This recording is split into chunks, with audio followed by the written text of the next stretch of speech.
ক্রমশ জটিল আকার ধারণ করছে ইরান ইসরায়েল সংঘাত। এই সংঘর্ষের অষ্টম দিনেও উভয় দেশই একে অপরের উপর আক্রমণ অব্যাহত রেখেছে। ইসরায়েলি প্রতিরক্ষা বাহিনী আইডিএফ জানিয়েছে বৃহস্পতিবার রাতে তারা ইরানের একাধিক সামরিক লক্ষ্যবস্তুতে হামলা চালিয়েছে। অন্যদিকে শুক্রবার ইসরায়েলের ওপর নতুন করে ক্ষেপণাস্ত্র হামলা চালিয়েছে ইরান। এছাড়া ইসরায়েলের বীরশেবা শহরেও আঘাত হেনেছে ইরানি সেনা। অন্যদিকে সংবাদ সংস্থার তথ্য অনুযায়ী ইসরায়েলের তরফে বেশ কয়েকটি পারমাণবিক ও সামরিক ঘাঁটিতে হামলা চালানো হয়েছে, যার জেরে ইরানের সিনিয়র জেনারেল ও পারমাণবিক বিজ্ঞানীর মৃত্যু হয়েছে।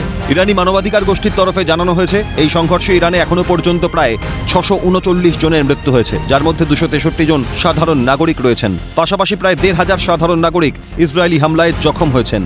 ইরানের তরফেও পাল্টা 400-র বেশি ক্ষেপণাস্ত্র ও শতাধিক ড্রোন হামলা চালানো হয়েছে, যার জেরে ইসরায়েলে প্রায় 24 জন নাগরিকের মৃত্যু হয়েছে। ইসরায়েলি রেলওয়ে কর্মকর্তারা জানিয়েছেন বেয়েরশেবায় ইরানের ক্ষেপণাস্ত্র হামলার কারণে শহরের উত্তরাঞ্চলীয় স্টেশনটিকে সাময়িকভাবে বন্ধ রাখা হয়েছে। জানা গিয়েছে এই স্টেশনটি তেল আভিভ থেকে বেয়েরশেবা ডোমানা টার্মিনাস পর্যন্ত ইন্টারসিটি লাইনের অংশ।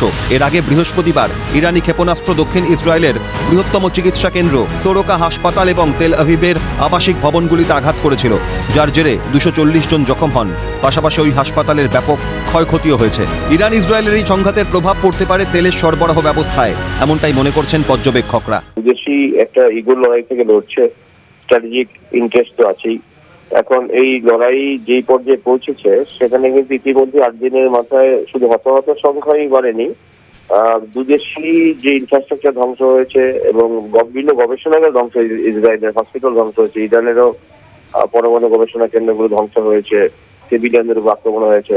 এবং সবচেয়ে বড় কথা হচ্ছে যে তেল ক্ষেত্রগুলো আছে, গ্যাস ক্ষেত্রগুলো, সেগুলো আক্রান্ত হয়েছে। ফলে সারা বিশ্ব প্রেক্ষাপটে তার সাপ্লাই চেনটার উপর এফেক্ট হবে। মধ্যপ্রাচ্যের এই সংঘাত নিয়ে উদ্বিগ্ন বিশ্ব। এই অবস্থায় অশান্তির কালো মেঘ কাটিয়ে ওই অঞ্চলে কতদূর শান্তি প্রতিষ্ঠিত হয় সেদিকেই নজর আন্তর্জাতিক মহলের। ক্যালকাটা নিউজ।